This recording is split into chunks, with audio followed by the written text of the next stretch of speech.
Olá, sejam todos muito bem-vindos a mais uma live que fazia alguns dias que eu não fazia, né?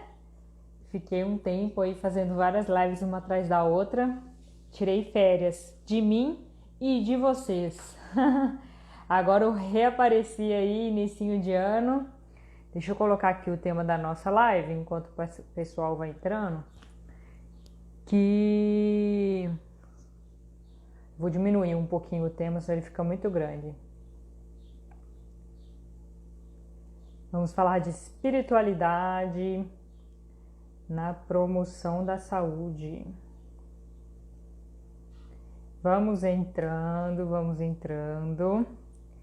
Quem já chegou, pega o aviãozinho, envia para o pessoal que você conhece, para todo mundo ser informado da live. Porque essa live, gente, ela foi assim, saiu do forno meio que em cima da hora, né, Alan? Alan tá nosso convidado hoje, então vamos mandar o aviãozinho para ajudar o pessoal a ficar sabendo, porque eu acho que poucas pessoas viram aí o nosso stories, o Alan colocou no feed dele. Mas vamos lá, né? Beleza, mandei para algumas pessoas aqui. Oi, Rô, boa tarde. Aline, boa tarde. Quem mais já tá por aqui?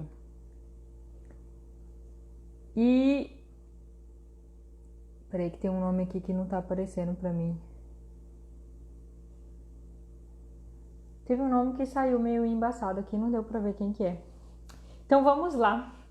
Já vou chamar o Alan para a gente aproveitar o tempinho e tirar assim maior proveito dessa live, porque olha, gente, a gente vai falar de muitos paradigmas com relação à saúde, de coisas que a gente escuta falar e a gente vai reproduzindo, que tem fundamento de algum lugar, mas é bom a gente colocar um raciocínio em cima dessas informações e como a gente está colhendo aí consequências difíceis do nosso distanciamento da espiritualidade que a gente está colhendo com relação à nossa saúde. Então deixa eu chamar nosso convidado aqui, Alan.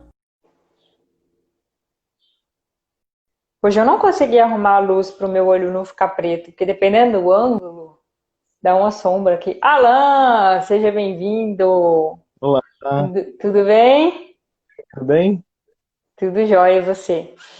Tudo jóia.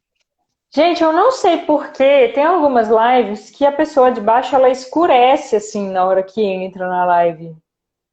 Se alguém souber, por favor, quem estiver assistindo aqui ao vivo, gravado, manda uma mensagem depois para mim e fala, olha, acontece isso e isso. Mas não sei se dá para arrumar, você sabe, Alan? Sei não, também percebi. Eu imaginava que, não sei se pode ser que seja escuro só para mim, para ti e para tu conseguir olhar os comentários e para o pessoal não seja, não? Não. E tem live que fica escuro, tem live que não. Já teve uma vez que eu estava como convidada também e tentei colocar filtro, tentei arrumar luz e nada. E foi mais escurinho mesmo. Mas, pessoal, tá dando para ver, né? A Rosângela já colocou aí, tá dando para ver. Então, sejam todos muito bem-vindos. Olha, o Alan aqui é fruto dessas modificações que a pandemia está trazendo para a gente, com a graça de Deus, né? Que eu e Alan, a gente se conhece há 3 dias. É, 3 dias.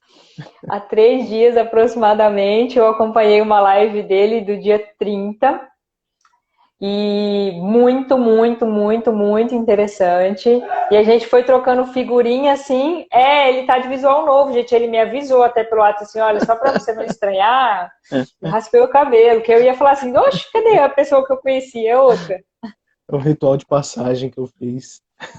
Ah, muito bem. Deixar tudo para trás esse Então, 2020. deixar até o cabelo para trás, né? Só não Até pode o perder as cabelo para forças, hein, trás. Sansão? Pois é, não, perdi não. Não pode perder as forças. Então a gente foi conversando e eu vi que na live dele ele trabalha muito próximo com essa questão da espiritualidade, os estudos dele. E estamos nós aí nessa busca de influenciar as pessoas a olhar para a espiritualidade com um pouco mais de raciocínio, né? Com um pouco mais de clareza, olhar de frente a frente, o que, que já tem de fato, que a ciência já comprovou, não comprovou, e o que não comprovou, como que a gente pode fazer isso se tornar um pouco mais responsável, né? Porque a gente sabe que a gente está passando por uma fase de pandemia e um pouco difícil, principalmente nas questões científicas, definições de vacina e tudo mais. E a gente combinou de deixar esse assunto para o final, porque ele é mais polêmico. Se der tempo, a gente vai entrar nele. Mas houve aí uma desvalorização desses conhecimentos populares, né, que são bem úteis para a gente. Então, precisa ver como que a gente utiliza isso da melhor forma. E aí eu já entro aqui na minha apresentação para os seguidores do Alan que ainda não me conhecem, que esse é meu objetivo, assim, minha missão de vida, pelo menos até hoje.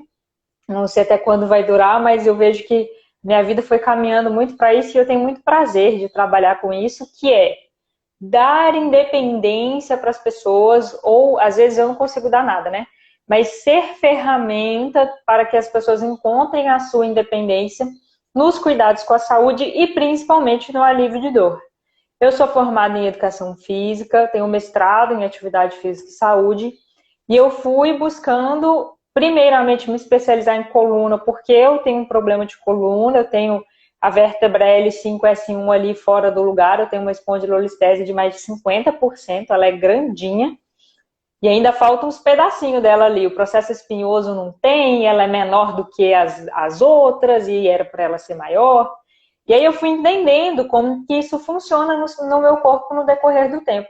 Só que antes de eu entender, eu passei pelo caminho natural da maioria das pessoas. Fui para a fisioterapia, aliviava, mas a dor voltava, porque eu não entendia a causa. Ia para academia.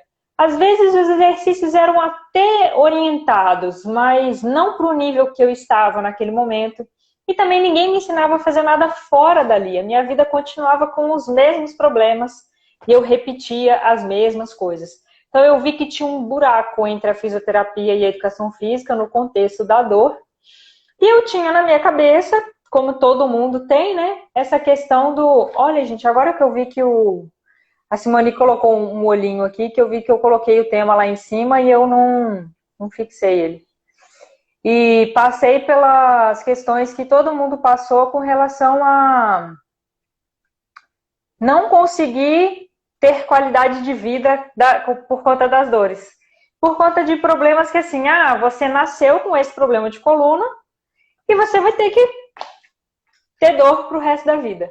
A gente vai entendendo que não precisa ser assim, né? Dá pra gente olhar para a dor de uma forma diferente e útil, e foi isso que eu comecei a buscar, tanto na faculdade, no mestrado, no curso da eletrobiológica, mas eu percebi que nós, profissionais, temos que ser apenas ferramenta desse alívio de dor. A pessoa precisa aprender, porque está dentro dela todo esse remédio, todo esse processo. A gente vai utilizar coisas externas para promover a nossa saúde? A gente vai. Mas o principal está dentro de nós e eu tenho que saber mexer com isso, saber aplicar isso no meu dia a dia. Porque senão eu só fico dependendo de coisas externas e dificilmente eu vou conseguir resolver, né, as minhas questões com a saúde. Então, a gente vai juntar isso de dores, de promoção da saúde, educação física ou não, com a área do Alan. Ele é médico, eu vou pedir que ele se apresente, como que foi a questão da formação dele, com o que ele trabalha, e a gente elencou aqui alguns itenzinhos para puxar essa espiritualidade com relação à saúde. E antes dele se apresentar, o que isso tem a ver com o que eu estou falando de alívio de dor, né? Porque as nossas dores, elas são ativadas por conta de decisões que a gente vai tomando na vida. Vou mudar, não vou mudar? Passei por um medo, não passei? E quem que toma essa decisão? Está no cérebro? A mente faz parte do cérebro?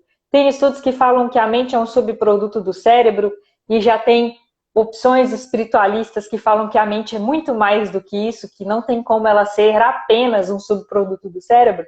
É aí que a gente vai caminhando para a questão espiritual, que fica muito difícil a gente não ir para isso quando a gente vai falando de decisões e percepções de dor, né? dói muito, dói pouco, não dói, e assim por diante. Alan, queria que você se apresentasse. Bacana, Tamires. Então, meu nome é Alan Denizar, eu sou médico de família e comunidade.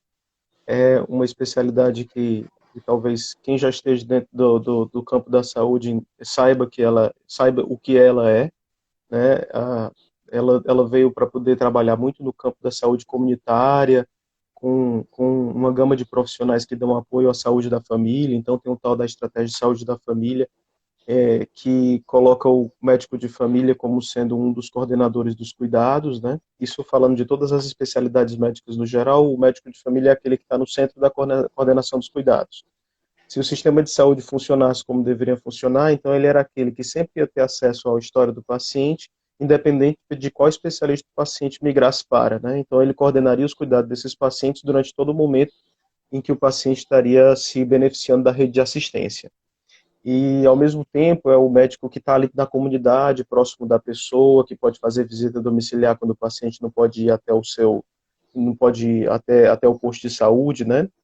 E ele surgiu muito num ambiente de saúde coletiva e universal, o Sistema Único de Saúde, mas ele também está inserido agora, o médico de família, em vários lugares dos particulares, porque entendeu-se que um médico que coordena os cuidados do paciente com uma visão mais generalista, entendendo as questões de comunidade, de domicílio, esses determinantes de saúde, ele acaba onerando menos o sistema e facilitando mais a vida do paciente. Então, esse é um ponto.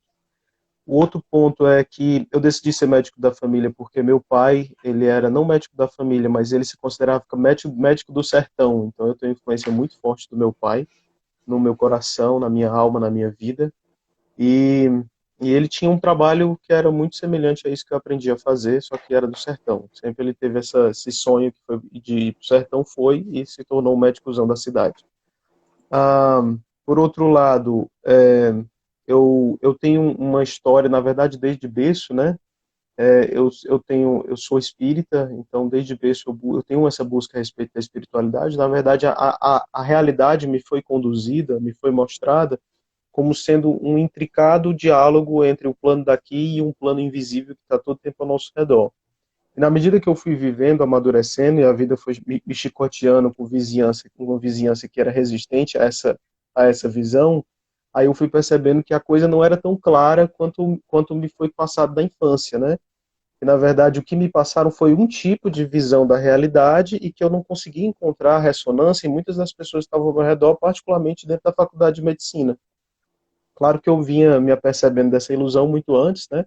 Quando, por exemplo, eu tinha preconceito dentro da escola porque eu era espírita, né? As pessoas olhavam de lado, embora minha personalidade, minha autoestima nunca se tivesse abalado com isso.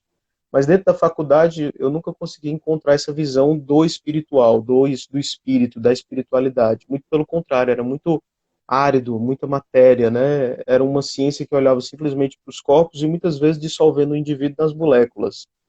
E eu te sentia vontade de muito mais do que isso, né? Então, se eu contasse a história da faculdade para vocês, seria uma história de muita luta e resistência para que eu não conseguisse sucumbir e nem sucumbir o meu desejo de espírito a toda aquela ciência que estava completamente arredia aquilo, né? No meio da faculdade eu fundo um projetozinho de arte e espiritualidade. Na verdade, a espiritualidade sou eu que falo, ele era de arte, mas era uma arte enobrecida pelo bem do outro, que era o projeto de palhaçoterapia. Tanto é que mais na frente eu vou fazer um mestrado que se chama nada mais nada menos do que o espírito do Dr. Palhaço, que é produção de saber em espiritualidade no grupo de palhaçoterapia que eu ajudei a fundar, né? E, e aí, atualmente, eu estou me especializando em homeopatia, ainda não terminei, falta as cadeiras práticas, que há muito custo nessa pandemia, eu estou tentando terminar. E a própria homeopatia, ela também tem a ver com essa minha busca, né? Essa minha busca que, por ser uma busca do espírito, também é uma busca de encontrar a inteireza do ser humano, não reduzindo ninguém a essa ou aquela doença, esse ou aquele órgão que tá danificado no nosso corpo, né? A homeopatia também está inserida dentro dessa busca. Já vamos aproveitar que você citou isso dessa inteireza, foi a primeira coisa que a gente conversou, né, para falar sobre isso aqui na live de hoje. Eu recebi um e-mail essa semana com relação a esse conteúdo que eu trabalho e que muitas pessoas alegam que não é tão comprovado cientificamente. Você falar que a dor da pessoa foi resolvida por uma abordagem comportamental e não o exercício físico e não aquele ângulo de movimento que foi feito assim, que movimentou o fluxo sanguíneo assim e assado, e que isso ilude as pessoas que estão fragilizadas, pessoas que têm dores, pessoas que passam por câncer e tudo mais.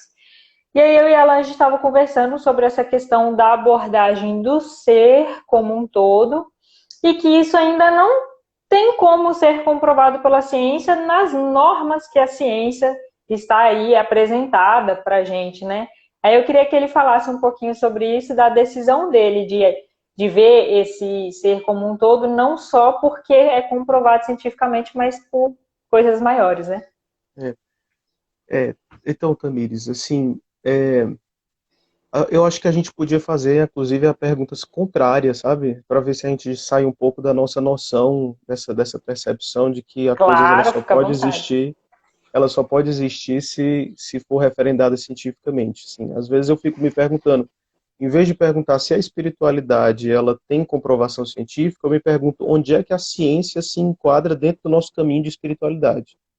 Será que ela tem algum Legal. sentido dentro do nosso caminho de espiritualidade? Porque as pessoas, às vezes, elas olham para a nossa realidade como se elas precisassem todo o tempo, a cada momento, e cada segundo, cada coisa que eu estou fazendo na vida, ela precisa ser comprovada cientificamente. Quando, na verdade, o que acontece na maior parte da nossa vida é exatamente o contrário. A gente vive sem ciência. E aí, de vez em quando, alguma coisa dá errado e a ciência precisa entrar no meio para dizer o que é o melhor caminho a ser seguido sob determinados aspectos. E ela não consegue fazer isso nem de forma plena, né? Você vê, por exemplo, uma das ilusões que nós médicos nós temos que tirar da cabeça é que eu vou conseguir fazer toda a minha prática baseada na evidência científica. Não é, nunca foi e eu duvido que algum dia será desse jeito. Porque a ciência ela é uma atividade muito, sim, eu poderia até dizer estanque, assim, ela vai conseguindo provar coisas, mas ela nunca consegue dar um corpo para todo o conhecimento que ela tem. O corpo de conhecimento, se você for atrás, sempre ele é dado por uma narrativa. Né? Por exemplo, eu consigo provar a respeito dos linfócitos T, eu dou um valor aqui para a gente, eu tenho dois filhos, né? Um de 7 e outro de 4 anos. Eu dou um valor a um desenhozinho que se chama Storyboats. Não sei se tu já viu. Tem tanto no Não, YouTube quanto na Netflix. Ele é maravilhoso. Tem uns robozinhos assim, e eles falam sobre coisas extremamente complexas. Meu Deus, eu não acredito que o meu filho está ouvindo isso. Ele fala que desde legal. como é que funciona o aparelho celular, até por dia desse eu vi o Miguel, de 7 anos de idade, vendo como é que funcionava o sistema de defesa do corpo humano. Aí colocava lá os linfócitos T montados em macrófagos, em plasmócitos, aí vinham os linfócitos auxiliares que fabricantes de anticorpos, e aí faziam todo um poder para cima para poder combater os vírus que estavam tentando entrar dentro do corpo humano. Que Cara, show. era uma maravilha. Quer dizer, a construçãozinha de uma história que deixava a coisa muito coesa para a mente que estava assistindo. Mas se você for pegar os estudos que provaram cada uma daquelas informações que depois foram transformadas em narrativas pelas pessoas, esses estudos, se você fosse basear neles, meu Deus, é uma chatice extrema, você não consegue entender nada. O seu cérebro sempre tem que fazer um esforço de tentar fazer com que todas aquelas coisas se coadunem numa narrativa que seja palpável para as pessoas. Então, se a gente pensa na ciência como sendo aquela que referenda alguns dados para depois a gente transformar em narração, é fácil depois a gente pegar e fazer o sentido inverso. Na história da humanidade, a gente sempre teve narrativas que davam sentido à nossa existência. E essas narrativas, elas faziam que nós nos reconhecêssemos como o que nós somos dentro da nossa comunidade, e qual é o nosso sentido. Por que eu estou aqui, quem eu sou, para onde é que eu tenho que ir, de onde eu venho. Essa narrativa era que dava a liga para toda a vida. Né? E aí, sei lá, por um tropeço da nossa. A gente poderia falar sobre várias razões, eu vou chamar de tropeço. Por um tropeço do nosso Sim. modernismo, a gente chegou aqui e aí disse assim, ó, essas narrativas não tem nada a ver, não tem nada que comprove cientificamente, portanto, tudo isso daí é inverdade, se eu não conseguir provar, portanto, inexiste, de tal forma que eu vou resetar, vamos aqui resetar a história da humanidade, e nesses próximos anos eu vou dizer que só é verdade aquilo que eu consegui palpar. Então, teve uma coisa aí meio estranha que aconteceu na fundação da ciência, do pensamento científico, que era o que a minha orientadora de mestrado sempre dizia. A gente jogou a água suja com o bebê dentro. A gente estava dando banho no bebê e jogou a água suja com o bebê dentro. Então, tudo bem. Eu tenho um bocado de coisa que eu posso criticar, mas precisava ter abandonado todo o conhecimento que foi adquirido pela humanidade com esforços hercúleos, com cérebros que não eram menos inteligentes do que os nossos. Né? A gente olha para os nossos antepassados e agora acha que eles estão ultrapassados. Isso é uma das questões que a gente pode colocar. Bacana. E o dia que eu estava conversando com uma psicóloga sobre esse assunto, ela usou exatamente essa frase que você usou. A gente jogou água suja com o bebê dentro. E eu nunca tinha ouvido ela até aquele dia. Nossa, gostei dessa frase, eu vou usar ela. Foi legal você ter feito a mesma referência. Uma pessoa perguntou aqui como que a ciência comprova que a espiritualidade não existe. Na verdade, não tem, né? Não, isso daí é uma pergunta bacana, porque ela faz o sentido inverso do nosso pensamento, né? Em vez de a gente querer provar que uma coisa existe, diz assim, como é que eu posso provar a inexistência de algo? E, na verdade, provar a inexistência de algo é uma das operações científicas mais complicadas possíveis que você pode colocar, Exatamente. e complicações não só em termos de verdade, mas em termos de ética. Porque, por exemplo, vamos colocar E o seria o exemplo. contrário do efeito placebo, né? Que algumas pessoas ficam brigando aí com o efeito placebo, mas não conseguem comprovar o contrário dele também. Tá sempre numa discussão aí do efeito do remédio e tudo mais, o que é, realmente causa. que também essa questão do placebo aí é toda uma lenda que eu queria muito, depois a gente pode até abordar melhor a respeito. Então, por exemplo, Tá. é, se eu conseguir provar a inexistência de algo, e porque quando eu consigo provar a inexistência de algo, né, digamos assim, eu assumo a possibilidade de um poder de dizer que essa coisa também, já que ela não existe, tudo o que se assemelha a ela, portanto, não deve existir. É exatamente isso que aconteceu na época do Holocausto. Na hora que eu entendi que existia, claro que a gente pode questionar a cientificidade do discurso daqueles que levaram ao Holocausto, do nazismo.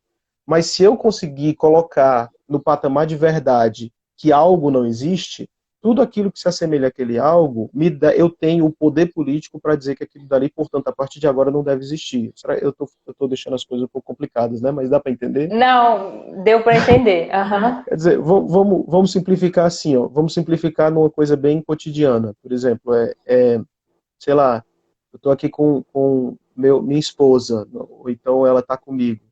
E aí ela faz todo um esforço, ela faz todo um esforço para poder mostrar para a gente em um dia muito especial que o amor dela é muito palpável para mim. E aí eu chego e cientificamente digo para ela que aquilo dali é inválido. Eu destruí simplesmente todas as ações dela em prol do nosso amor, porque eu cientificamente estava achando que aquilo dali não dava para ser provado, entendeu? Então existem coisas imponderáveis dentro da nossa humanidade que elas não podem ser passadas pelo crivo, pelo trator da ciência. Não dá para ser passado pelo trator da ciência. Tem coisas que elas brotam da vida e elas simplesmente exalam todo o cheiro dela e a gente simplesmente vai navegando da, da, da vida que ela própria traz, né? Eu me lembrei agora de uma frase que do João Cabral de Melo Neto no finalzinho daquele poema dele, que é Morte e Vida Severina, né? Lá no finalzinho, o cara ele acaba perguntando se não dava, por que ele não se suicidava? Que aí a metáfora era se jogar da ponte da vida. E aí ele dizia que a pessoa que estava convencendo ele, por que a vida ainda valia a pena ser vivida, apesar de tudo que você, de toda a complicação que você vive, né, de todo o sofrimento, de toda a miséria, foi baseada na vinda de um bebê à Terra, mesmo sendo um bebê a partir de uma favela. Ele diz assim, é porque a vida, a partir da vida mesmo, se explica, como se fosse uma vida explodida. Quer dizer, dentro da própria vida você encontra as noções né, e os significados de viver. Se você quiser tentar responder isso, às vezes não dá para você responder teorizando, você tem que viver para isso. Né? Então, Exatamente. E a questão da saúde e da dor entra por esse aspecto também. Porque se a gente for relacionar a pergunta dela, como que a ciência prova que a espiritualidade não existe, entra na relação da mente. Até hoje, e se eu tiver errado aqui, se você tiver melhores referências, você me corrige, tá?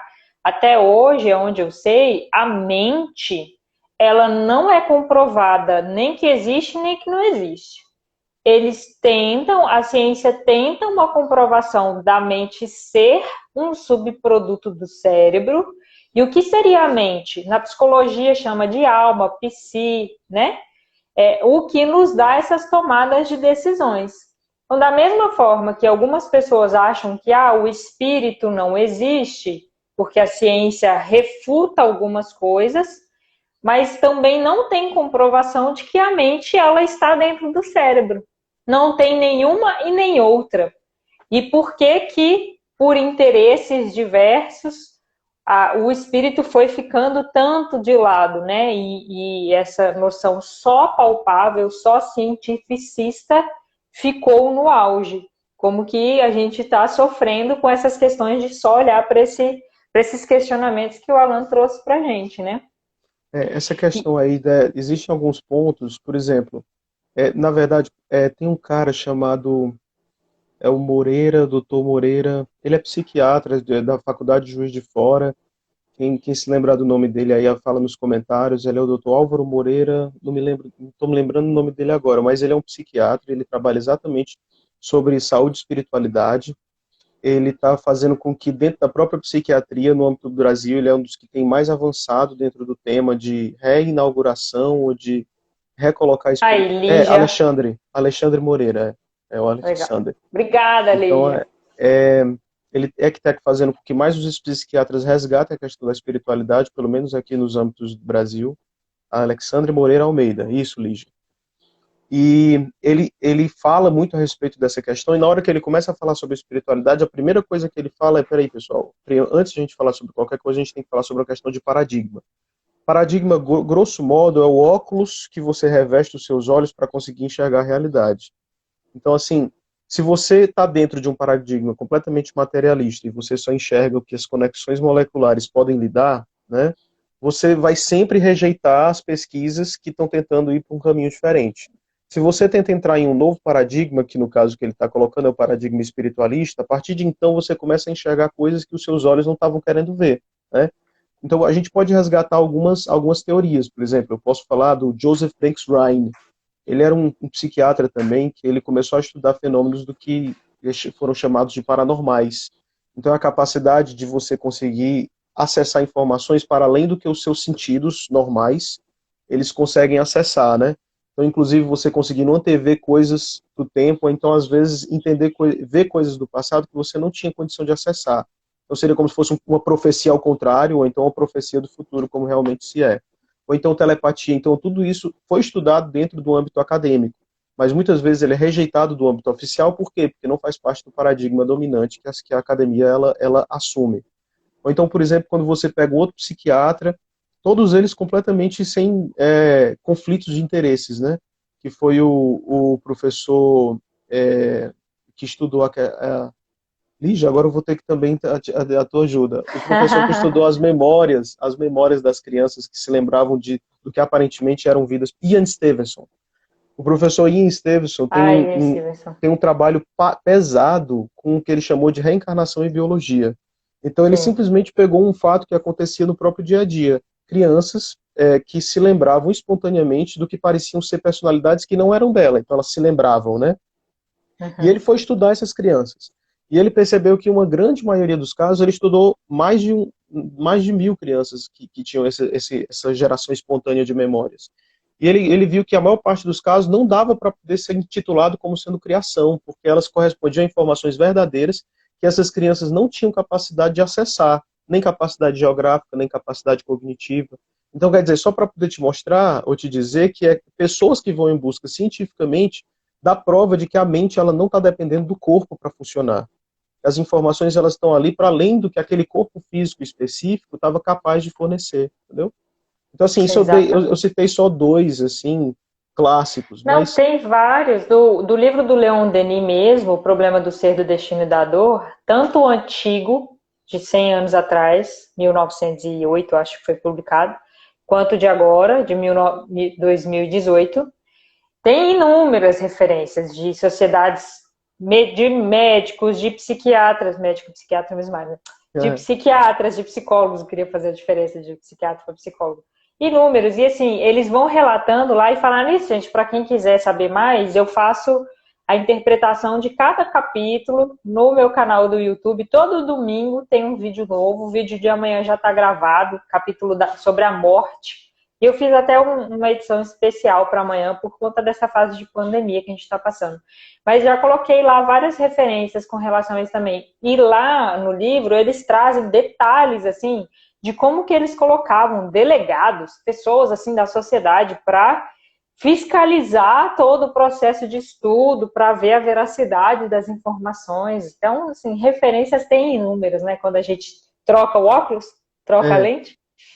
E dá até para a gente fazer uma referencinha aqui de evangelização para nós que viemos aí de berço espírita. Tem uma música que eu acho super legal sobre essa história da lente, que é bem assim: pela vidraça eu vejo o mundo à minha frente, pela janela do meu coração.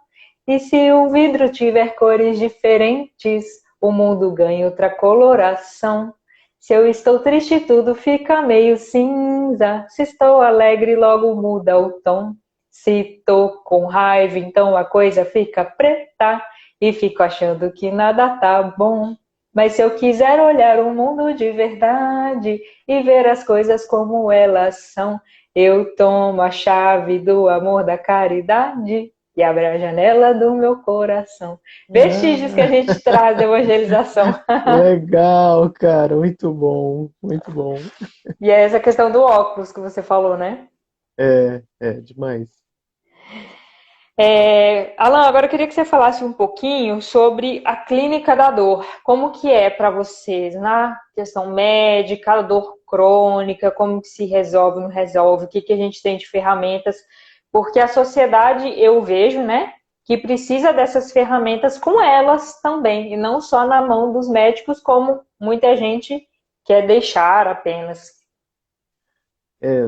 A Lígia pediu para eu colocar o nariz de palhaço, né? Se chegar a oportunidade do argumento, eu coloco, viu, Lígia? Se bem que o Ah, nariz nem tá mais aqui por perto. Então, a questão da dor. A gente, primeiro, assim, uma das coisas que mais me chamou a atenção quando a gente começa a estudar dor na medicina, isso é fato em todo livro de fisiologia. Dor, ela tem um forte componente subjetivo. Então, tem gente que com o mesmo estímulo nociceptivo, quer dizer, com a mesma agressão, a pessoa ela sente uma dor que ela refere com intensidade 1 e a outra com a mesma agressão refere com intensidade 10. Então, a dor ela passa por um sistema interpretativo, né? Só que aí a gente fala simplesmente numa fase de estímulo nociceptivo, né? Depois, recentemente na história da medicina, a gente começou a se preocupar, por quê? Porque quando a pessoa ela se deixa envolver pela dor, então eu estou falando de uma dor que vai se cronificando, às vezes não é porque ela deixa também, é porque ela é submetida, né? A sim. uma dor muito crônica, mas de qualquer forma, quando a dor ela vai se cronificando, quer dizer, a pessoa ela vai sendo submetida a um estresse contínuo e nunca vai atrás de tentar dissolver esse estresse, vão se criando mecanismos cerebrais que fazem com que essa própria dor se perpetue, né? Então, a gente até fala que é, quando a dor ela começa a se cronificar, você às vezes esquece a doença que o paciente tem, ou então pelo menos você tem que considerar que ele tem um novo tipo de doença, que se chama dor crônica. Então a dor crônica ela acaba sendo uma nova entidade médica. Isso falando dentro da nossa medicina hegemônica oficial, né? Então ela passa a ser uma nova entidade nosológica, a dor crônica. Tanto é que a partir de então você não passa mais a medicar a doença de base apenas, você tem que necessariamente medicar os mecanismos neuronais que estão fazendo com que essa dor se perpetue. Então, por exemplo, aí chegou no tempo de a gente não utilizar mais em dor crônica o fato de você utilizar só analgésicos comuns, como dipirona e paracetamol. Mas a gente começou a utilizar anticonvulsivantes, como a gabapentina, pregabalina, antidepressivos. Às vezes você está tratando um paciente que tem dor crônica e aí diz assim, mas doutor, isso aqui não é remédio para depressão? Mas acredite, eu estou tratando a sua dor. Embora talvez tenha um componente depressivo aí por baixo, mas é a sua dor que está precisando disso. Então, enxaqueca funciona para poder fazer as prevenções de um paciente que tem enxaqueca, funciona com antidepressivo, então amitriptilina, nortriptilina, medicamentos que classicamente sempre foram utilizados para depressão, aí o pessoal começou a perceber que também funcionava com dor crônica. E outro detalhe muito importante quando você está falando de dor é que existem outras coisas que você tem que fazer na vida, que a gente chama de terapias adjuvantes, que devem contribuir para você também reorganizar a sua neurobioquímica. Perceba assim, as medicações, quando elas entram na jogada, eu estou falando de uma tentativa de equilibrar o que neurobioquimicamente está disfuncional. Mas ao redor da sua vida também tem outras coisas que você tem que respeitar imensamente. Então você começa a ver um pouco mais sobre alimentação, sobre estilo de vida, sobre como é que está o estresse sobre você, como é que está o seu sono. Meu Deus, a medicina do sono foi um dos maiores avanços da medicina do último século. Descobriu o quanto que é importante o sono para a recuperação e para a manutenção do seu bem-estar no seu dia a dia. Então, às vezes a gente pensava assim, vou dormir muito pouco para trabalhar muito. Ótimo, essa é a pior decisão que você pode fazer na vida.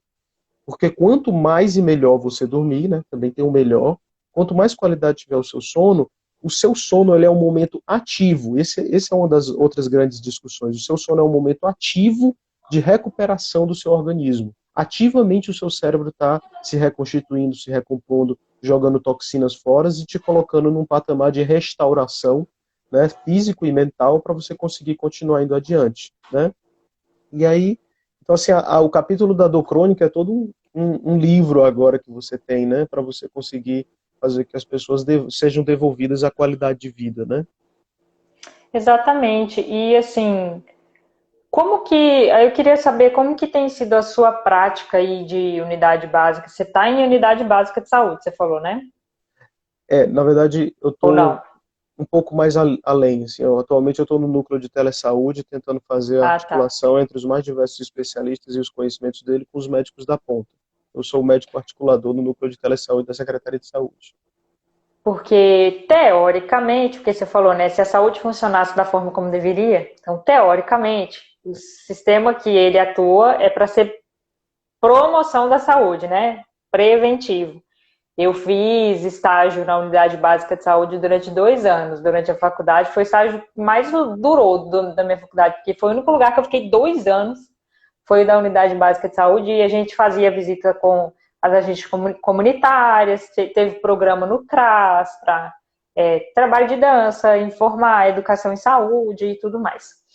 E eu percebo que, assim, pelo menos na parte da educação física, a gente aprende na faculdade da individualidade biológica, então tem que respeitar a individualidade de cada indivíduo e faz avaliação, vê o que tem de características ali individuais para cada um. Então a dor dele é mais de manhã, a dor acontece depois de um exercício de agachamento, mas não acontece no senta e levanta da cadeira, que é o mesmo movimento.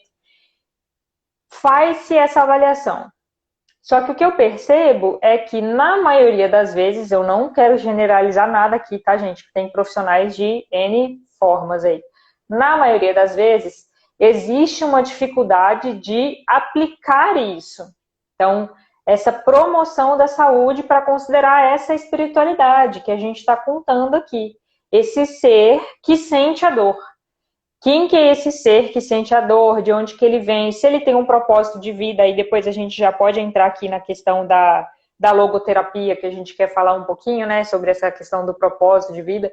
Porque o que adianta eu fazer um belo diagnóstico, uma bela avaliação dessas características individuais, mas o meu, aí no seu caso, paciente, no meu caso, o meu aluno, sai dali do exercício físico sem saber aplicar isso no dia a dia dele. Aí ele fez o exercício, entre aspas, ele todo bonitinho, arrumadinho, mas e o restante? E esse ser que está frustrado com alguma coisa no dia a dia, esse ser que não conseguiu atingir o trabalho que queria, perdeu o motivo de viver porque alguém da família faleceu e tudo mais. Aí eu vejo que precisa haver um olhar, né, de unir esse ser espiritual com os movimentos corporais.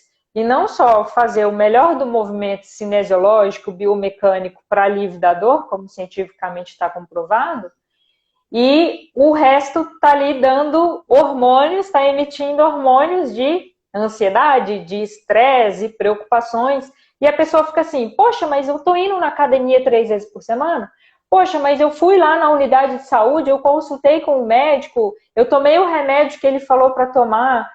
Eu vejo que tem essa dificuldade, assim, de praticamente as pessoas saberem como utilizar isso e olharem para essa espiritualidade.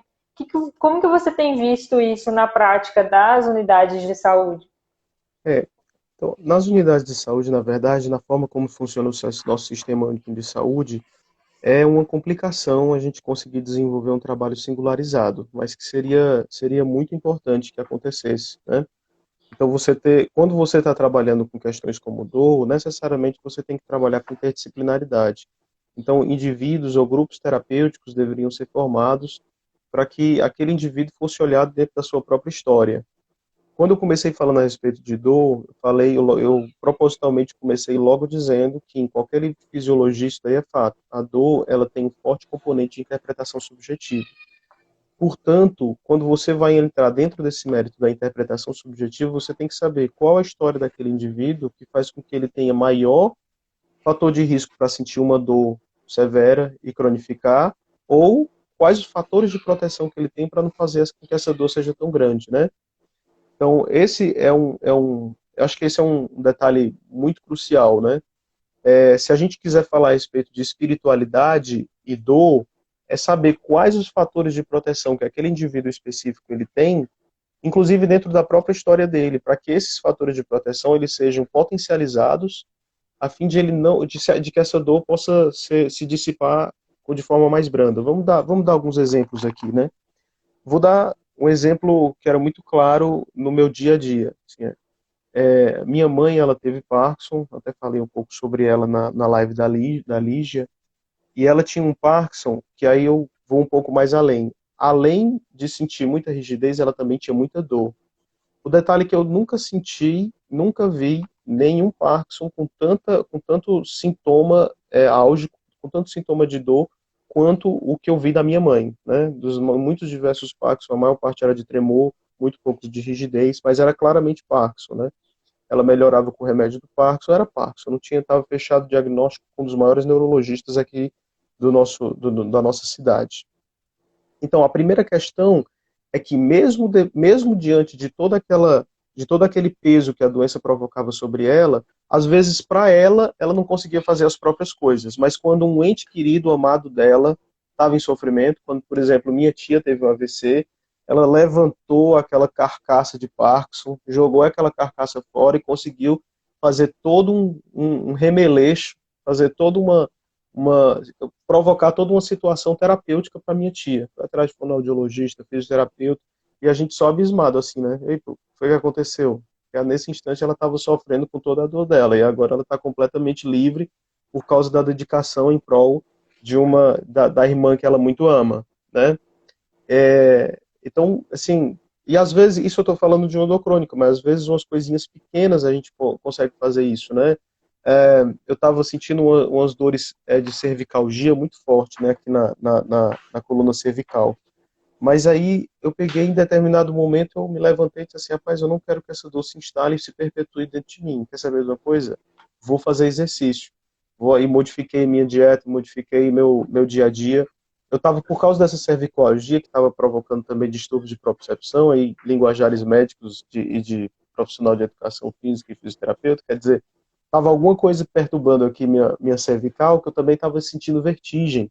Mas eu estava sentindo vertigem com um exame físico positivo, sabe? Assim, pô, tu tá tendo vertigem.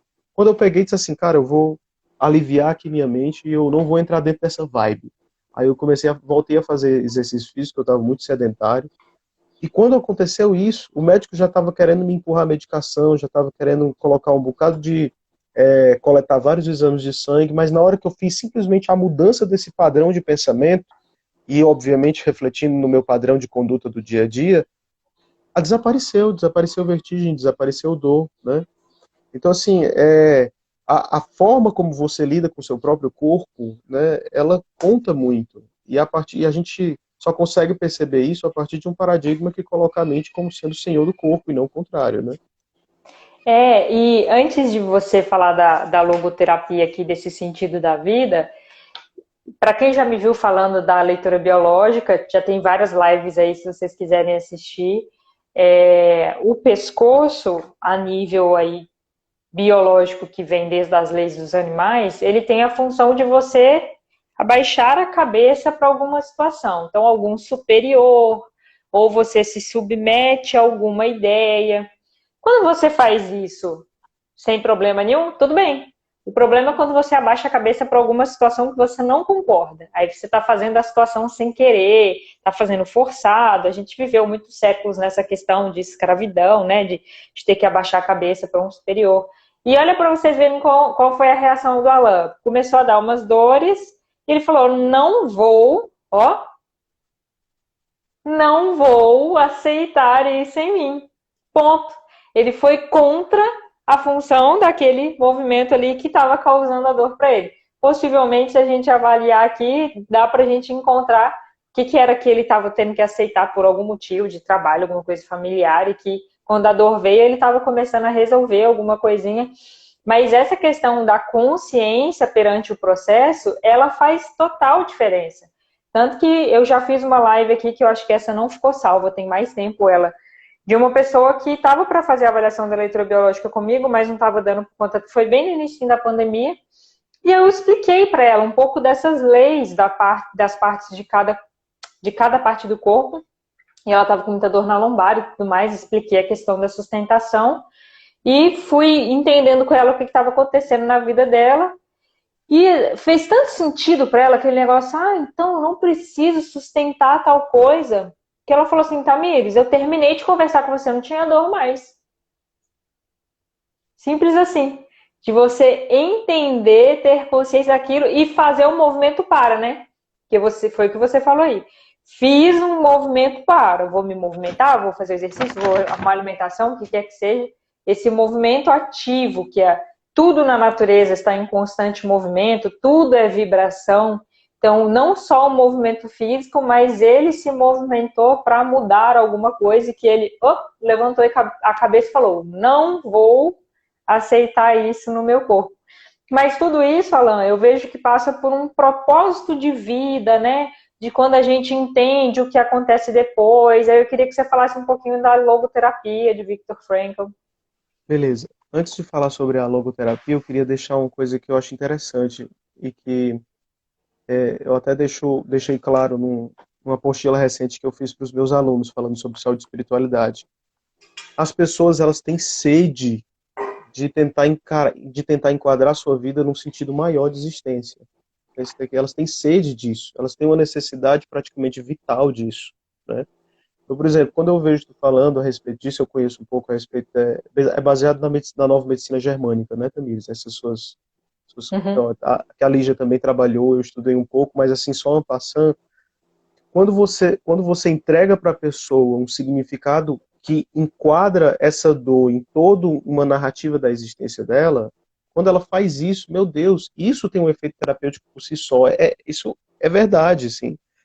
E às vezes a gente, óbvio, sim, na medida que a gente for fabricando dados e acumulando dados, talvez a ciência lá no futuro vá referendar o que a gente está fazendo por aqui. A gente só não pode deixar de fazer com medo porque que seja com medo que a ciência não está permitindo que eu faça isso, porque agora elas são os novos sensores e elas fabricam o novo índice dos livros que podem e não podem rolar, né? Mas assim, veja, quando o dia que eu estava lendo isso, era, era alguma coisa que eu estava vendo de uma teóloga, eu acho que era a irmã Ila, que é uma freira que estuda muito a Bíblia A de uma irmã forma muito... Ila, maravilhosa. Gosto A muito irmã das Ila, palestras dela também. pois é, então assim, ela fazia, quando você pega uma Bíblia, vamos pegar aqui no contexto da irmã Ila, quando você pega um salmo e você você e um amigo, você está um círculo de estudo de teologia, você está lendo aquele salmo e tentando se encontrar dentro daquele salmo, ou como os espíritas fazem, que eles pegam o Evangelho segundo o Espiritismo e semanalmente um certo ritual em determinadas famílias fazem o que eles chamam de Evangelho no lar, e aquele evangelho está em diálogo com narrativas que estão dentro da Bíblia, quando você faz isso, e às vezes as pessoas param e começam a dizer o que esse salmo tem a ver com a minha vida, o que esse texto que eu acabei de ler, que tá dentro de um texto sapiencial, o que é que isso tem a ver com a minha vida. O movimento que eles fazem é encontrar, encaixar o sofrimento existencial deles dentro de um significado muito maior de um texto que vem sobrevivendo há séculos, há milênios. Ele vem sobrevivendo e vem entregando significado para as pessoas. E as pessoas começam a se entender e se reconhecer dentro de uma comunidade muito maior, que é uma comunidade que lê também aquelas mesmas narrativas, entende? Então, assim, em todos os povos que você vai olhar, todos eles têm narrativas que provocam coesão dos seus próprios sofrimentos. Narrativas que dialogam com seres sobrenaturais, deuses, anjos, demônios, mas que também os conectam com o aqui e o agora. Por que a natureza me trata da forma como eu estou sendo tratado? Qual é o meu significado dentro dessa própria natureza, né? Então, em todas as comunidades tem. De novo, eu vou repetir algo que eu estava falando no começo para ti. Nós, é que por algum motivo, que a gente poderia elucubrar depois, mas é nós, é que nesse momento entendemos, a partir do pensamento científico, que essas narrativas não precisavam acontecer. Nós quisemos, na verdade, reinaugurar outras narrativas que às vezes não fizeram tão sucesso quanto essas tradicionais que vêm conduzindo a gente na nossa história de civilização. A cristã, a judaica, narrativas que tem no Antigo Testamento, narrativas que tem no Novo, né? Então, assim, foi toda uma revolução cultural que aconteceu, que talvez tenha nos jogado no que o Viktor Frankl chama de vazio existencial. E aí eu posso falar um pouco mais sobre o Viktor Frankl. Então, pessoal, assim, eu estava falando com a Tamires. O Viktor Frankl, ele é um psiquiatra austríaco, ele viveu na época entre as guerras mundiais, e ele e a família dele foram capturados e mandados para um campo de concentração. E aí, nesse campo de concentração, ele entrou com um propósito, o propósito de sobreviver e perceber nas pessoas aquilo que fazia com que elas sobrevivessem. Então, ele encontrou sentido na vida dele para que ele conseguisse escapar daquele campo de concentração e continuasse vivendo. Então, ao contrário de muitas pessoas que desistiram dentro do campo de concentração, muitas pessoas ele descrevia que as pessoas elas desistiam de viver, sabe? Um belo dia acordava e aí estava cercado por um ambiente cheio de urina e fezes e dizia, pronto, não vou mais trabalhar. Pegava um cigarrozinho que estava ali escondido no bolso, colocava na boca, ligava e a partir dali ela já não era mais ninguém. Ou, por exemplo, aqueles escravos que vinham, aqui eu estou fazendo uma costura com o Viktor Frankl a partir de uma realidade que nós aqui no Brasil vivemos, né? Os Uhum. escravos que vinham sendo conduzidos da África entravam em banzo, que era uma depressão profunda, em que eles se negavam, a partir de então, de viver toda aquela opressão que estava sendo conduzida dentro do seu povo, e a partir daí você sabia que em 48 horas eles iam falecer. Então, o Frankl, ele fez um movimento dizendo assim, o que é que ainda pode nos deixar vivo, mesmo diante de tanto horror e iniquidade? Foi quando ele fundou, ele percebeu não só isso nele mesmo, mas em companheiros que estavam ao redor. E aquelas pessoas que sobreviveram àquela desgraça do Holocausto foram pessoas que tinham guardado no fundo do peito, né, e que nunca deixou que escurecesse, sempre resplandecendo um sentido na vida, um sentido da vida. E aí ele começou a perceber, e aí ele fundou toda uma nova teoria psicoterápica, em que ele dizia que, por exemplo, se você for para Freud, a ideia é você tentar encontrar qual é o que é que dentro das pulsões dentro do seu peito estão esgarçando a sua existência, né? Muitas vezes baseado no princípio de prazer ou de desprazer. No Adler, que era um outro psicanalista que ele falava muito, era o que é que aquilo está fazendo com que você se submeta e se seja escravo e esteja contra a sua vontade de poder, né? Pro Frankl, ele dizia que ele não rejeitava a teoria do Freud, que ele achava que realmente existia, e nem a do Adler, que ele achava que realmente existia. Mas ele achava que estava se criando alguns tipos de neuroses na nossa sociedade, na verdade era muito comum, pessoas que estavam chegando não era por causa que estava tendo um problema no prazer, na fruição do prazer, e nem na fruição do poder, mas é porque simplesmente elas estavam perdidas na vida. É o que ele chamou de neuroses noogênicas, né? Então, eram coisas dentro da própria alma, pessoas que estavam vivendo um vazio existencial. E a gente sabe por quê, e Frankl falava, eu não tô tendo eu não tô tendo mais as forças dos meus instintos que me conduzem para a sobrevivência aqui na minha vida, e eu também não tenho mais narrativas que dão sentido para a minha vida. Narrativas que sempre deram sentidos para a gente, né? Narrativas bíblicas, narrativas outras possíveis aí que a gente possa pegar. Elas não existem mais. Por quê? Porque o nosso modernismo foi o modernismo de duvidar de tudo e de todos. Quem foi que sobreviveu a isso? Sobreviveu uma civilização com profundo mal-estar, porque elas não têm mais onde cravar os seus pés e dizer, ó, eu pertenço a essa identidade, eu pertenço àquela identidade. Então, pessoas vão chegando dentro do consultório com vazio existencial. E o que o Viktor Frankl muitas vezes faz na logoterapia é devolver para essa pessoa um sentido que faça com que ela aponte um sentido que diga, então é para lá que eu tenho que caminhar. Né? E aí, as múltiplas técnicas logoterápicas, que todas elas são fincadas nesses tipos de fundamentos. Né?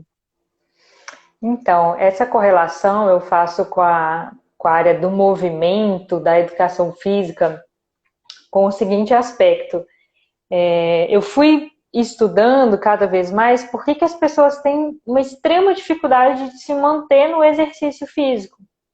E tem um instinto de sobrevivência aí que fala mais alto. Então, trabalhar é um instinto de sobrevivência, cuidar do filho, que é deixar genes, né? É um instinto de sobrevivência, garantir alimento é um instinto de sobrevivência. Mas parar para fazer exercício físico, não. Lá na época das cavernas eu não parava para fazer exercício físico. Eu me movimentava para caçar, para construir casa, para proteger meu bando. E não tinha também tempo para alimentação saudável. Vou parar para me alimentar. Eu tenho que organizar a minha alimentação saudável, igual a gente faz com as marmitinhas hoje, né? Não, porque não tem alimentação não saudável. O que se come é alimento saudável lá atrás, né? Então, por isso é difícil hoje a gente manter uma alimentação saudável e o exercício físico nessas questões de comportamento. Então, como muitas pessoas ainda estão nesse instinto de sobrevivência, apenas de reagir ao instinto de sobrevivência, esquecem que a gente já entrou no córtex há um tempo, né? Que a gente tem capacidade de raciocinar em cima das ações. Só que o cérebro, ele é um gestor de energia, então ele vai te poupar de problemas. Começou a fazer exercício físico, gastou muita energia, opa, peraí que tem alguma coisa errada, para com esse trem aí que não vai te fazer bem. Então, entender como que o nosso corpo funciona, ele é muito importante para a gente superar esses desafios, e um deles é o exercício físico, para o atual modelo que a gente está de sociedade com muita tecnologia, que a gente fica muito tempo sentado, né, na frente de celular e computador. Por isso eu estimulo as pessoas a, no mínimo, arruma a casa, então, dá a volta com o cachorro, dá a volta no quarteirão, sabe? Para ir estimulando pequenos movimentos, vai correr com seu filho, então, porque aí você vai gastar energia, já que instinto de sobrevivência é ficar com o filho, então vai fazer com o filho. Só que para que isso aconteça, precisa ter no cérebro desse ser essa sensação de propósito. Porque senão dificilmente essa decisão ela vai perdurar. Ela pode até começar quando o médico te dá um diagnóstico de pressão alta, de problema de coração, de obesidade. Aí a pessoa vai para academia, vai para o Pilates, vai para o CrossFit, começa 2, 3 meses e depois para. Porque no instinto de sobrevivência, o trabalhar é mais importante, o estar com a família é mais importante. Então, esse propósito vem sendo ressignificado, pelo menos eu busco fazer isso no meu trabalho, para que as pessoas raciocinem em cima. Não, esse momento, ele faz parte também da minha evolução. No início vai ser mais difícil, meu cérebro vai me dar todas as outras ideias, porque eu falo assim, quando as pessoas começam a fazer liberação miofascial ela dói, né? E eu falo, cara, quando você estiver fazendo, vai vir todas as mensagens do seu cérebro. Nossa, esqueci de fazer aquela planilha. Nossa, o negócio que era para eu ter pegado eu não peguei. A conta que era para eu ter pagado eu não paguei. Você vai querer sair dali por diversas formas, seu cérebro vai te falar para você sair. Mas, se você tiver se organizado, você vai colocar para o seu cérebro que aquele momento faz parte do seu processo de alívio de dores, de cuidado com a saúde. Só que aí a gente entra num outro contexto aqui que eu queria que você falasse um pouco melhor, sobre a homeopatia e a alopatia. Por quê? Historicamente, a gente desde a infância aprende, por exemplo, a escovar o dente, passar fio dental. Eu não preciso ir no dentista para escovar o dente para passar fio dental. Tenho essa especialidade na minha vida. Para a escolha de remédio, a mesma coisa. Eu vou numa farmácia, eu sei escolher o que é uma Neosaldina, eu sei escolher o que é um remédio para intestino preso, eu sei escolher o que é um para resfriado. Mas, quando é para escolher um exercício corretivo para melhorar a sua mobilidade de tronco, porque você está com dor no pescoço, não sei. Eu começo a fazer uma caminhada, eu tenho dor no joelho. O que causa dor no joelho quando eu começo a caminhar? É baixa mobilidade de tornozelo, baixa mobilidade de quadril. O que mais tem nesse processo de dor que eu estou passando por uma mudança de direção na minha vida? E isso a nossa sociedade ainda não tem, que é o estímulo que eu tenho buscado fazer com cursos online, educando as pessoas a se virarem minimamente, porque a gente viu agora, na época da pandemia, o quanto a gente está dependente disso. E, infelizmente, tem muito conteúdo na internet de treinos disponíveis que não é para você. Pode até ser para outras pessoas, mas talvez aquele treino não é para você. Mas você não sabe identificar que aquele treino é para você, mas você sabe identificar que uma Neosaldina ela faz bem para dor de cabeça. E como que é essa relação com a homeopatia, que também tem sido alvo aí de críticas, né? Como que funciona a homeopatia no tratamento e também na prevenção de dores, e até os remédios tradicionais mesmo, dessa prevenção e tratamento de dores, que até você falou um pouquinho sobre a questão do paliativismo, e que eu também, como eu, deve ter um monte de gente que tem essa ideia equivocada sobre o que é algo paliativo. Uhum. Beleza. Só para ilustrar um pouco aquilo que tu estava falando, enquanto eu estava falando sobre todas essas questões do propósito do exercício, né? Eu só estava me lembrando da cena do Wall-E. Tu já assistiu o Wall-E? Filme ou Wall-E desenho? é o desenho da Disney, que é Sim. um robozinho. E aí que as pessoas elas estão completamente com osteoporose e o corpo dominado por obesidade, e elas todas estão tudo dominadas pela automação. E aí lá no finalzinho, spoiler aí para quem não assistiu, aí tem o que faz com que o cara se levante daquela cadeira, o Capitão Moss se levante da cadeira para conseguir dominar a partir de então o barco, é o propósito de ele voltar para a Terra e devolver para a Terra a vida que ele acha que ela deveria ter. É todo um propósito supremo, assim, um sentido de vida máximo. Ele, como capitão da nave, ele tem o dever de fazer com que a tripulação volte lá para a Terra e eles recolonizem a Terra como ela merece ser recolonizada. E aí, nesse momento do filme, ele se levanta pela primeira vez da cadeira e aí tem aquela musicazinha como sendo o cara que tá dando aquele primeiro passo na Lua, um passo gigante, né? Um pequeno passo para o homem, mas um grande passo para a humanidade, que é ele sair do sedentarismo dele, encarar aquela obesidade mórbida, né? E aquela osteoporose patológica para poder ele conseguir tomar de novo as rédeas da vida dele. Eu achei fantástica aquela cena. E é muito o que você está Sim. falando, ele só conseguiu fazer isso quando ele viu o propósito infinito que estava na frente dele, que dependia dele fazer. Né? Assim, olha, essa plantinha precisa de mim, ela só precisa de mim, e aí eu me levanto. Mesma coisa aconteceu quando eles estavam tentando salvar os bebês estavam lá, eles fizeram todo o movimento, mas enfim, aí a gente tem que... Sobre a homeopatia, então, a homeopatia, ela tem todo um paradigma diferente de olhar o ser humano, né? Assim, existe uma homeopatia mais popular, inclusive ele se disseminou, eu vejo disseminado aqui no Brasil, no interior de Minas Gerais. Eu fui visitar lá. Então, você vem de Minas Gerais, não sei se você sabe disso. Não Então, sabia. lá no interior de Minas Gerais, as pessoas têm farmácia homeopática, né? Elas têm, em muitos casos, obviamente, as mais antigas, principalmente perto de uma A região. única coisa que eu sei é que assim, a gente cresceu dentro da homeopatia como algo natural. Faz parte, não tinha que a homeopatia é um remédio menos potente, ruim ou qualquer coisa assim. Faz parte do dia a dia, assim, naturalmente. É, então, assim, agora, porque a homeopatia, segundo uma escola francesa que foi fundada muito depois de Hahnemann, ela era, assim, alguns remédios ficaram dentro de uma cultura popular, como sendo esse aqui dá para usar quando tá numa dor de cabeça muito grande, quando tá, assim como, por exemplo, os florais de bar, né? Os florais de bar, eles deixaram de ter Uhum. nomes complexos e algumas empresas colocaram logo na fachada do remédio, dizendo assim, isso daqui é para síndrome do pânico, isso daqui é para situações de estresse e tal. Então, existe uma escola da homeopatia que ela tem esse viés, mas a escola original da homeopatia, ela primava por encarar o sofrimento humano como um todo, né? Então, o princípio da homeopatia é você dar algo que é semelhante à sua dor para a sua dor. Olha aí, olha que coisa que já gera toda uma discussão filosófica, né? Como é que eu Sim. vou curar a sua dor através de uma coisa que é semelhante à sua dor? Mas é isso mesmo que o homeopata A prima quando ele escolhe o autoliberação remédio. miofascial é muito parecido com isso, porque a autoliberação miofascial ela vai gerar uma dor naquele ponto que está É. pressionando, né? Então, você ressignificar a noção de como você vai experimentar o sofrimento. Esse sofrimento ele pode ser um Exatamente. sofrimento que está conduzindo você para a cura. Então, às vezes, você está fazendo um tratamento homeopático, em vez de você estar, teoricamente, se curando, você está apresentando novos sintomas.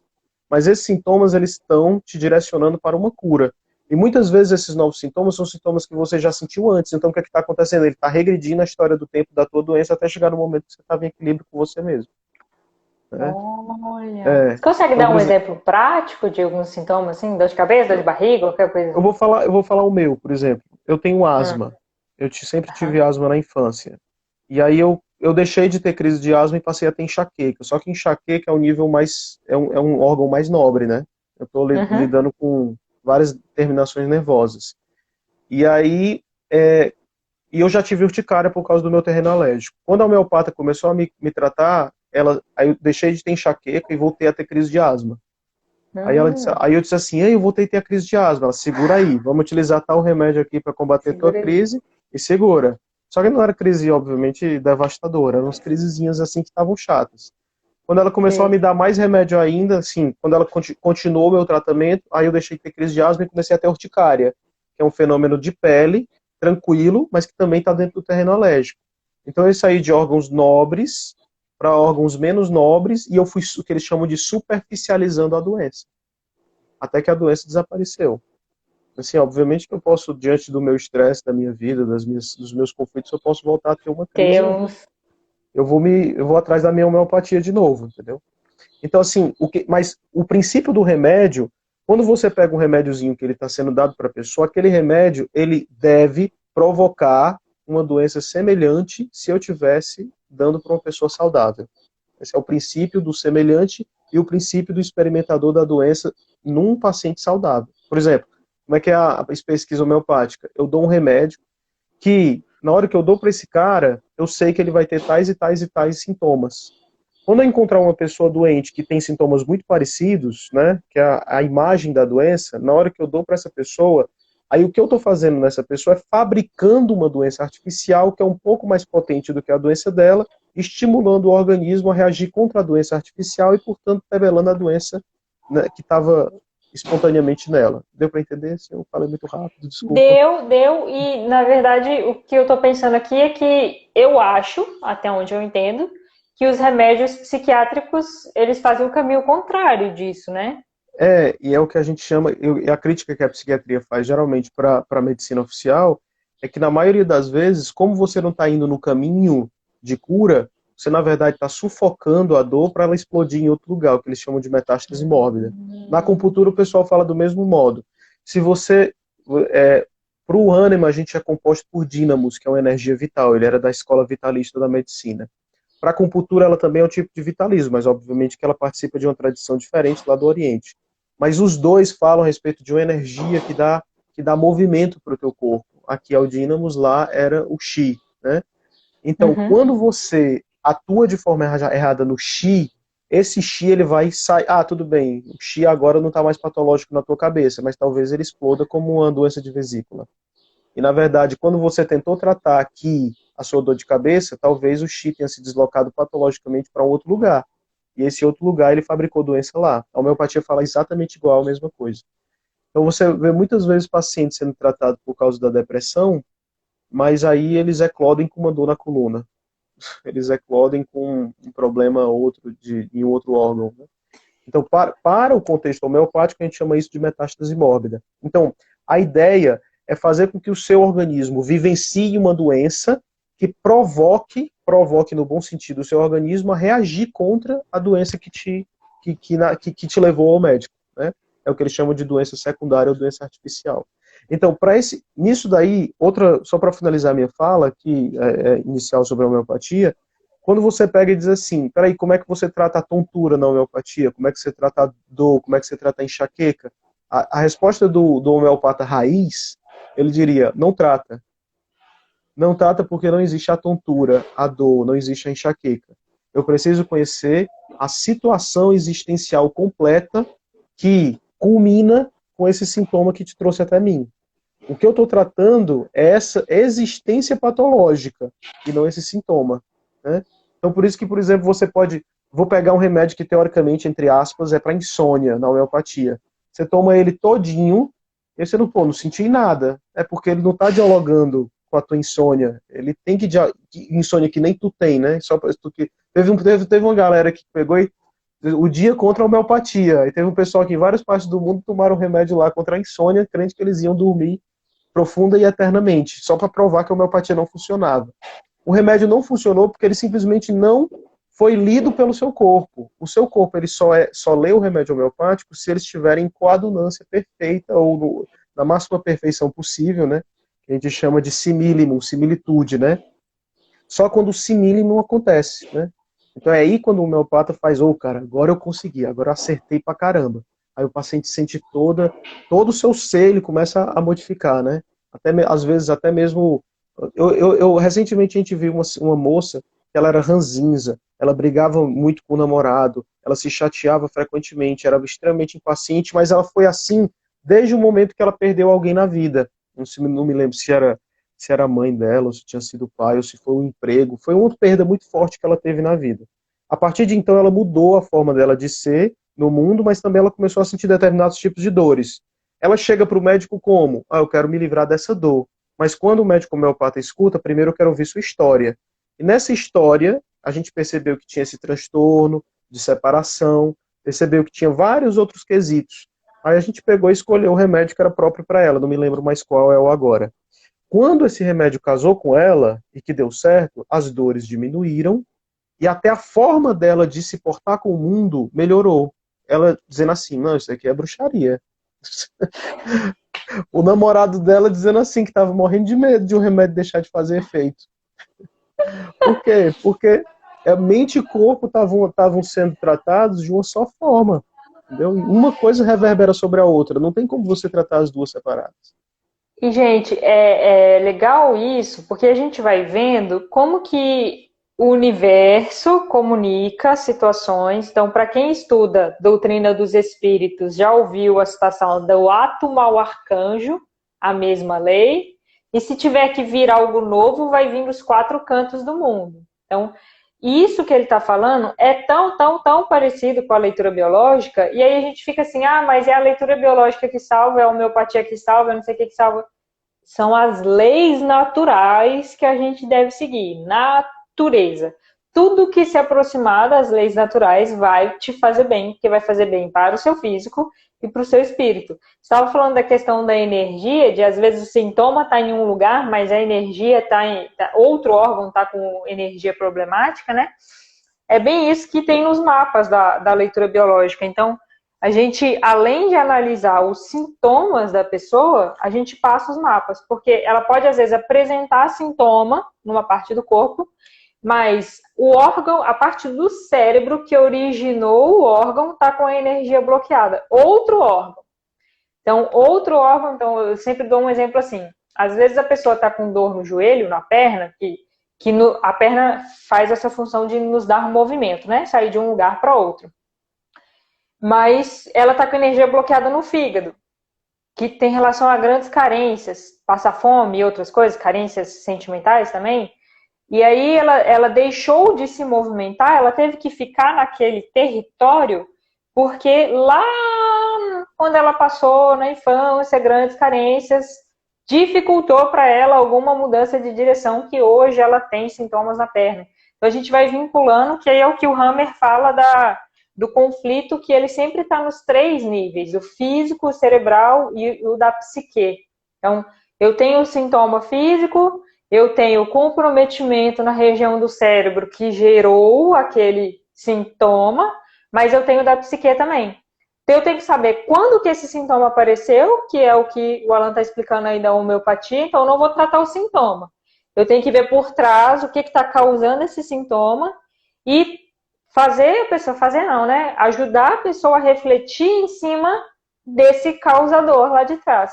Uma separação, uma morte, uma perda de alguma coisa, impedimento de estudo e assim por diante. Aí a gente vai vendo familiarmente falando o que está mais forte para a pessoa, né? E aí, Alan, eu estou percebendo então que assim, existe uma necessidade intensa da gente olhar para essa questão do alívio e da dor que a gente está tão apegado, né? De alívio de sintoma. Então, se o remédio não tirou o meu sintoma hoje, esse remédio não presta, não funciona. Só que como que faz isso, né? Porque eu imagino que você deva ter passado em consultório médico com relação a isso. Eu, pelo menos, já peguei várias pessoas assim em avaliação, de que assim, foi no médico e o médico não deu remédio, ou não deu um remédio de tarja preta, o médico é ruim. É. Pois é, a gente tem que fazer uma mudança de cultura também, né? Então, assim, eu vejo pessoas, assim, e nós médicos de família, outros motivos pelos quais eu aderi cada vez mais à homeopatia é porque ela também dialoga com um movimento que nós médicos de família fazemos muito, que a gente chama de prevenção quaternária. Hoje a gente sabe, por exemplo, nos Estados Unidos saiu uma estatística que iatrogenia, que são as doenças causadas pelas próprias intervenções médicas, era a terceira causa de morte. Não, não Então, sabia assim, desse dado. não, tem todos um autor chamado, eu acho que é Julian Gervas, é o Dr. Gervas.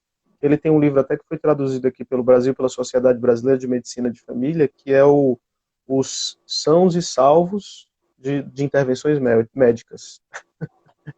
Quer dizer, é um conjunto de intervenções que nós na Transição. medicina é um conjunto de intervenções médicas que a gente vai colocando para frente, né, embarrigando dentro do cotidiano das pessoas, muitas vezes sem evidência, só que o pessoal não tem crítica a respeito disso, mas que são danosos ao corpo humano, porque a gente utiliza de tecnologias que a gente às vezes não sabe como é que elas vão se portar dentro do corpo, né?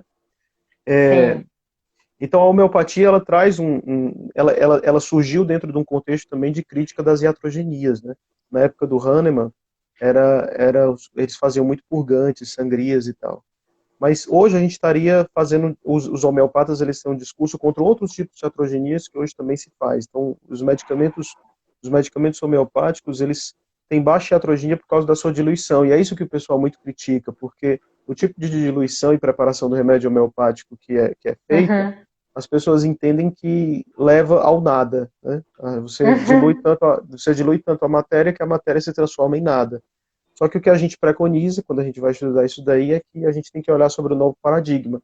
A gente está trabalhando com níveis energéticos das substâncias, de identidades muito sutis que estão ali na matéria, que a matéria pode desaparecer, mas a informação não, né?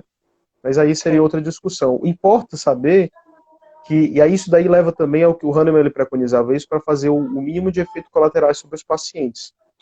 Importa saber isso, às vezes, talvez, em vez de discutir teoricamente, eu não sei se tu sabe, mas a homeopatia é utilizada em veterinária e em agricultura. Né?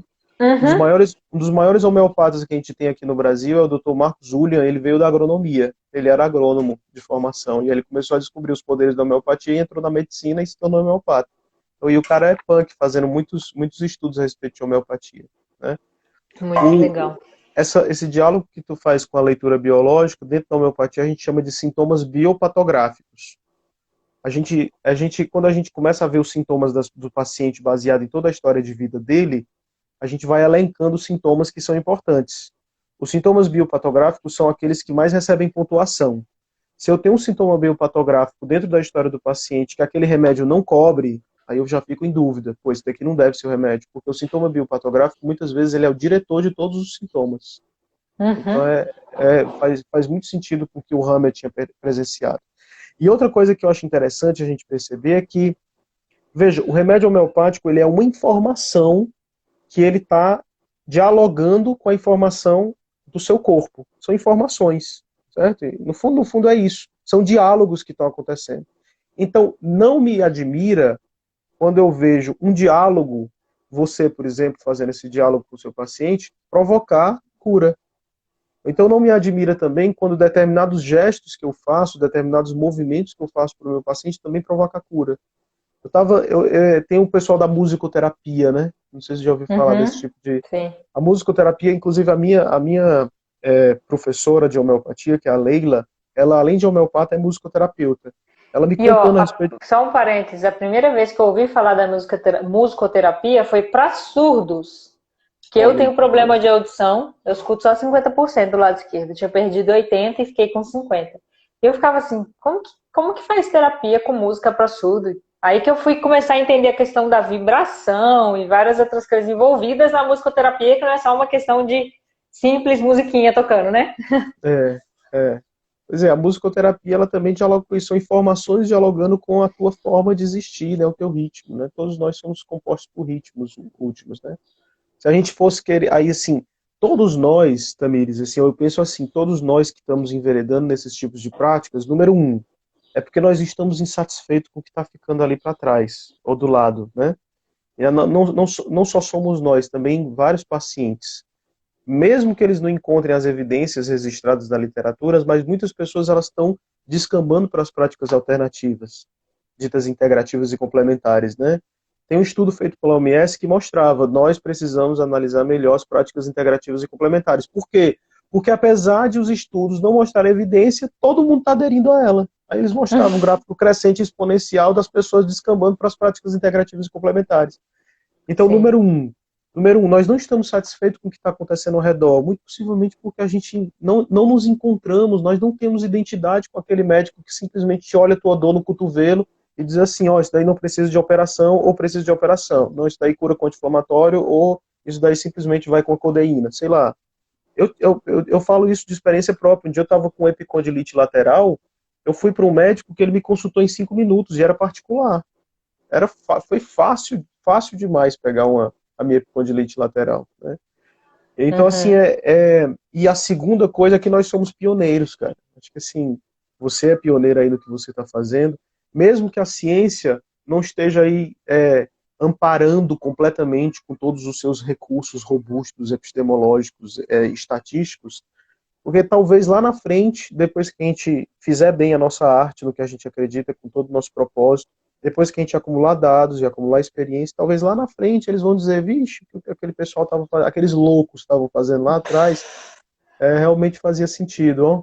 Porque os novos recursos que a Aqueles gente tem loucos atualmente, charlatões, os loucos já fui charlatães. chamada de charlatã. Pois é, cara, faz parte, faz parte.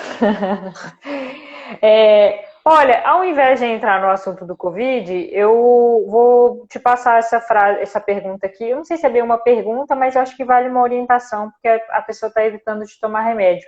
E é muito sério essa questão de evitar tomar remédio, gente. Você tem que ter muita consciência do que você está fazendo e ter um diálogo sério com pessoas que entendem sobre isso. Então, várias pessoas aqui falaram sobre a medicina. Eu conheço a Raquel aqui de serviço social, falou ela é assistente social, da gente ter estudado o corpo por partes, a gente está mudando isso.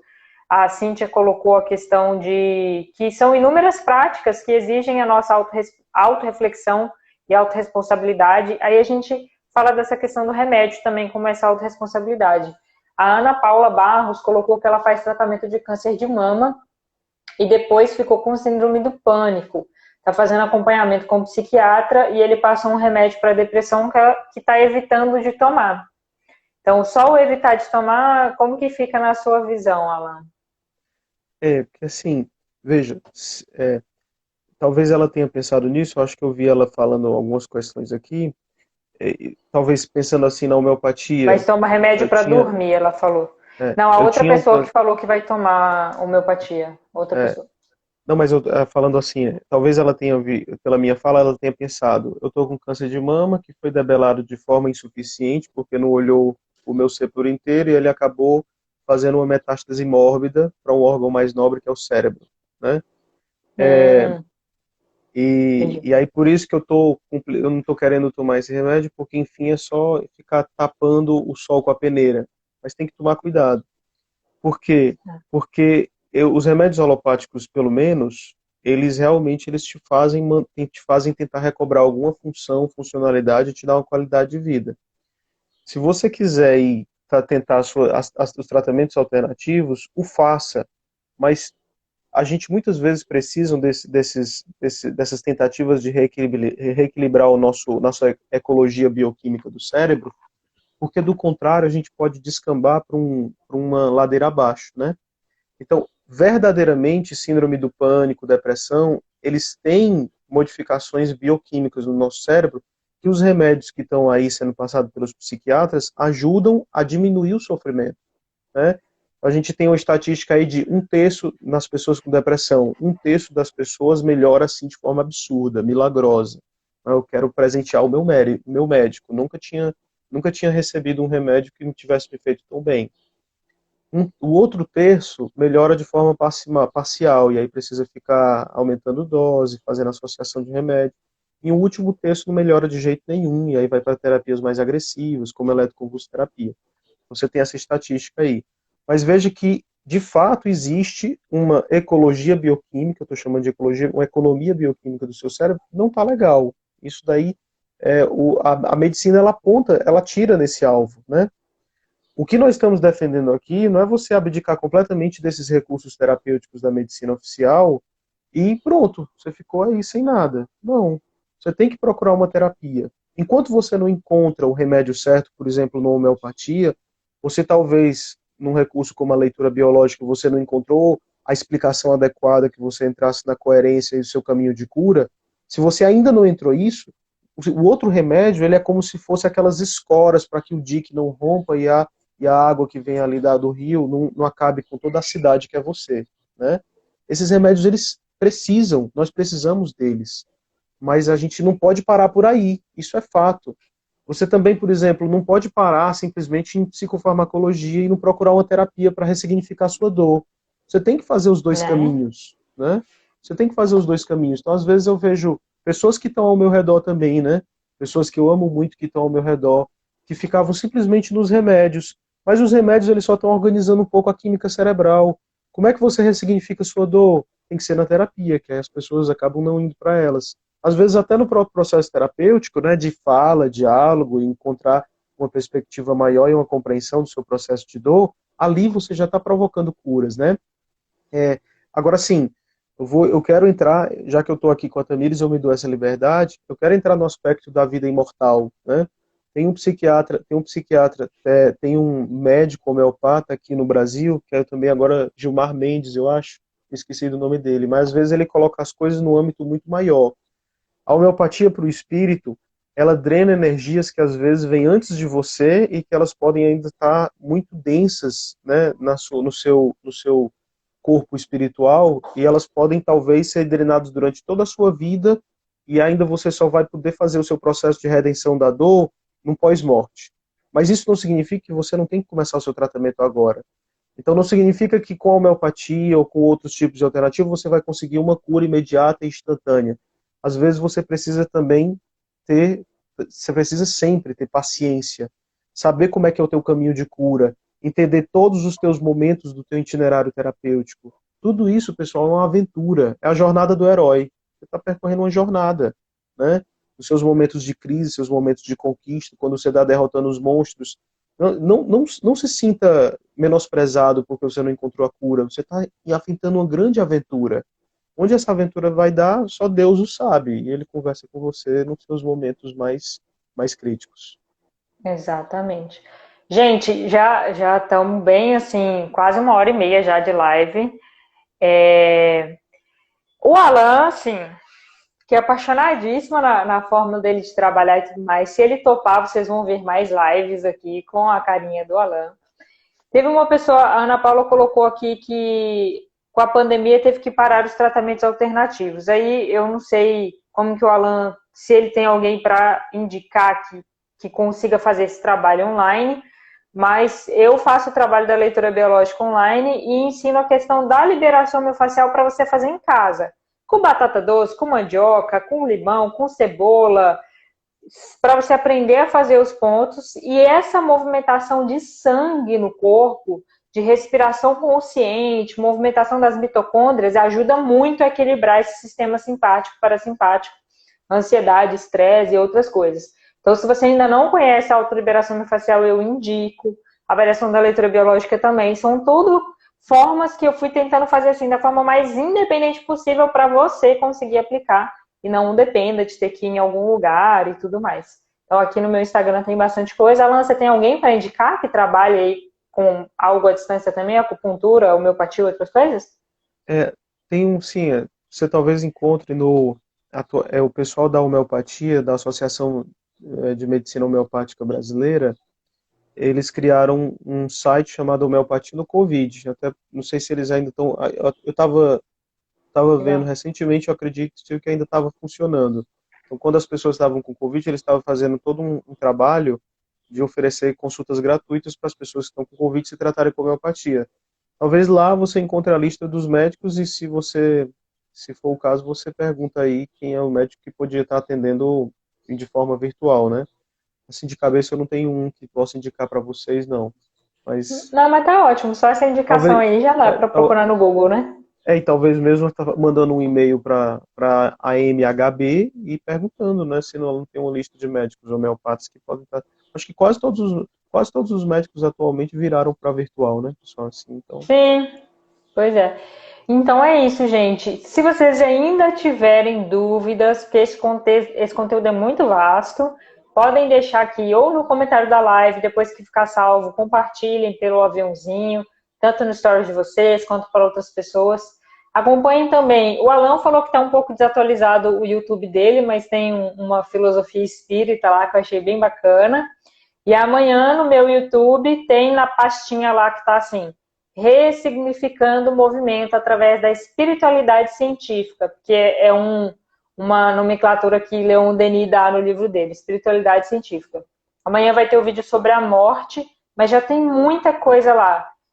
Telepatia, manifestações após a morte, o que é a alma, e eu tento levar de uma forma lúdica, já me apareci lá de Chapulina Prateada, já apareci de fantasma, e a gente vai fazendo de um jeito mais leve, para que seja acessível para mais pessoas. Então, para quem tem interesse, como a Alan tocou aqui da questão do pós-mortem, né?